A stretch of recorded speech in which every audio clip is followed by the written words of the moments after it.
ये हमारी गाड़ियाँ हैं, आरटीओ द्वारा रुकवाई गई है। मोटर व्हीकल एक्ट 2007 के तहत 15 से 20 गाड़ी है। ये अपनी दादागिरी कर रहा है। 3 दिन से गाड़ियाँ खड़ी है यहाँ पे, किसी कानून के तहत रुकवाई है। नमस्कार, ट्रांसपोर्ट टीवी में आपका स्वागत है। मैं हूं असलम कुरैशी। आप देख रहे हैं ब्रेकिंग न्यूज। आरटीओ ने निकाला नया दांव पेच, दर्जनों गाड़ियां कर दी सीज, कंफ्यूजन में ड्राइवर। दोस्तों, ड्राइवर ने हमें ये वीडियोस भेजी हैं जिसमें वो खुद भी कुछ कह रहा है। यहाँ पर आप देख रहे हैं दर्जनों गाड़ियां खड़ी हुई हैं। ये गाड़ियां आरटीओ ने अलग अलग जगह से सीज करके अपने जगदलपुर छत्तीसगढ़ के ऑफिस के सामने खड़ी की हैं। जी हाँ, तरह तरह की कार्रवाइयां करके पकड़ के कब्जे में लेकर ये गाड़ियां यहां लाई गई। क्यों और किस लिए ये भी बताएंगे, पूरी डिटेल में जांच पड़ताल भी करेंगे। लेकिन सुनिए पहले ड्राइवर क्या कह रहा है। ट्रांसपोर्ट टीवी को मेरा नमस्कार। ये हमारी गाड़ियां हैं, आरटीओ द्वारा रुकवाई गई है, जिसमें आरटीओ बता रहा है कि गाड़ी के अंदर जो बिल्टी लगा हुआ है ना, वो आरटीओ से रजिस्ट्रेशन नहीं है। मोटर व्हीकल एक्ट 2007 के तहत सारी गाड़ियां खड़ी है हमारी इधर। 15 से 20 गाड़ी है, सब में HR कोई लोड है, सब गाड़ियां अंडर लोड है। ये गाड़ी भी ओवरलोड नहीं है और ये अपनी दादागिरी कर रहा है।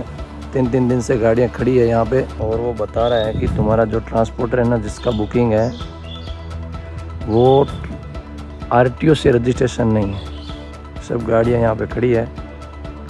ये अपने छत्तीसगढ़ के अंदर है, जगदलपुर, वहाँ पे अड्डावल गांव है, वहाँ का आरटीओ है और ये गाड़ियाँ खड़ी है हमारी। ये सारी गाड़ियाँ जगदलपुर में NMDC से लोड है। यहाँ पे एक लोकल ट्रांसपोर्ट है, तो उसने कहा कि भाई इन सारी गाड़ियों को भगाओ इधर NMDC में, मैं अकेला चलूँगा लोकल।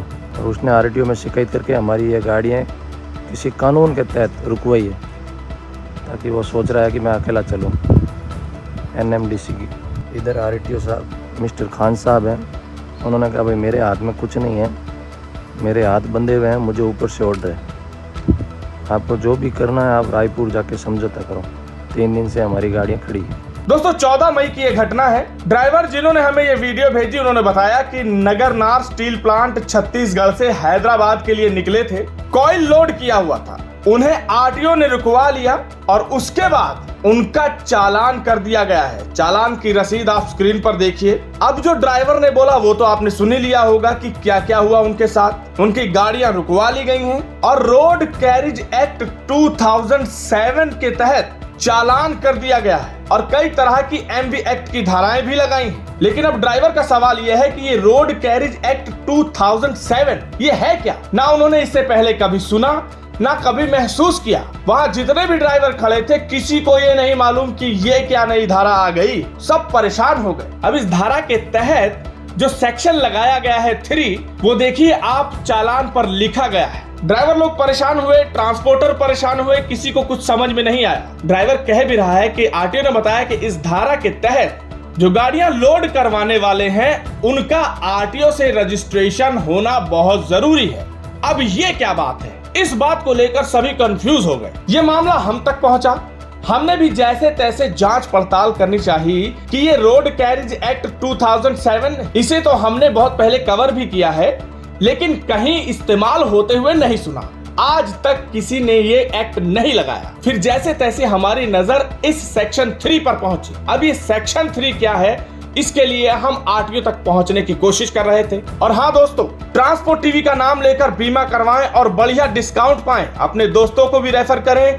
अभी व्हाट्सएप करें 90 831 90 831 पर। चलिए बढ़ते हैं आगे। हम आरटीओ तक पहुंचने की कोशिश कर रहे थे कि छत्तीसगढ़ के किसी आरटीओ से हम पूछ सकें कि ये क्या माजरा है। हमने ऑनलाइन नंबर खंगाला, नंबर नहीं मिला। ड्राइवर ने भी जिस कर्मी का हमें नंबर दिया था, उन्होंने फोन नहीं उठाया। फिर जैसे तैसे ऑनलाइन सर्च करके, गूगल सर्च करके हमने ढूंढा ये रोड कैरिज एक्ट 2007 की धारा 3 क्या है। चलिए आपको बताते हैं। सेक्शन 3 के तहत persons not to engage in business of common career without registration, यानी कि जो कॉमन कैरियर का बिजनेस कर रहे हैं वो विदाउट रजिस्ट्रेशन ये काम नहीं कर सकते। अब इसमें इन्होंने कुछ कैटेगरी बनाकर 2 बातें लिखी हैं, वो भी बता देते हैं। Number 1, no person shall engage in the business of a common carrier after the commencement of this act. यानी कि इस धारा के लागू होने के बाद कोई भी कॉमन कैरियर का बिजनेस करता है अगर, तो उसे एक सर्टिफिकेट ऑफ रजिस्ट्रेशन चाहिए होगा।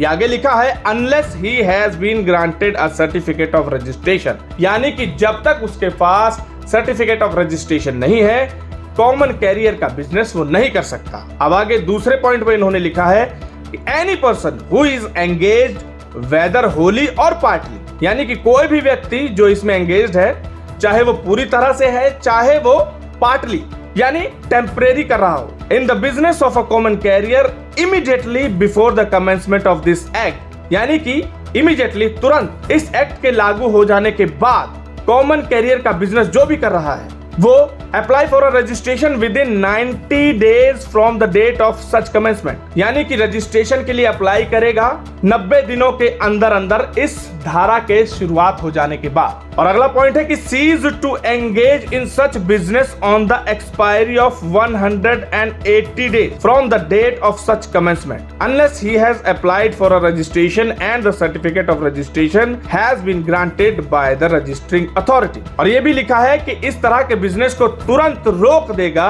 एक्सपायरी ऑफ 180 डेज, यानी कि 180 दिनों के अंदर अंदर एक्सपायर हो जाने के बाद जब से ये धारा लागू हो जाती है। तो ये थी सेक्शन 3 रोड कैरिज एक्ट 2007। अब हमने भी आपको वही बताया कि आज तक ये कहीं लागू होता हुआ नहीं सुना, किसी ने कहीं नहीं लगाया, लेकिन ड्राइवरों और ट्रांसपोर्टरों में ये खलबली मच गई है कि ये क्या धारा है। इससे पहले हमने कई बार आपको अपने प्रोग्राम्स के जरिए जरूर बताया है कि रोड बाय कैरिज एक्ट 2007 क्या है, जिसके तहत एक क्लॉज ये बताया गया है कि गाड़ी अगर ओवरलोड की गई तो ड्राइवर पर तो कार्रवाई होती ही होती है, गाड़ी मालिक पर कार्रवाई होती ही होती है, इसके अलावा व्यापारी और ट्रांसपोर्टर पर भी कार्रवाई होगी। अब यहाँ पर भी यही मामला सामने आ रहा है। अब गाड़ियां नहीं छूट रही हैं, ड्राइवर हाथ पैर मार रहे हैं, 3 दिन हो गए उन्हें वहां पर वो खड़े हुए हैं, उनका कोई हल नहीं निकल रहा, इधर उधर उन्होंने हाथ पैर मारे, चालान भरने को भी तैयार हैं, लेकिन एक नहीं सुनी जा रही है। छत्तीसगढ़ के जगदलपुर से ये खबर सामने आई। इस खबर को सुनने के बाद आपके क्या विचार है कमेंट सेक्शन में लिखकर जरूर बताइएगा। अगर आपने अभी तक हमारा YouTube चैनल सब्सक्राइब नहीं किया है तो चैनल को सब्सक्राइब कर लें। फेसबुक और ट्विटर पर भी आप हमें फॉलो कर सकते हैं। ट्रांसपोर्ट टीवी देखने के लिए धन्यवाद।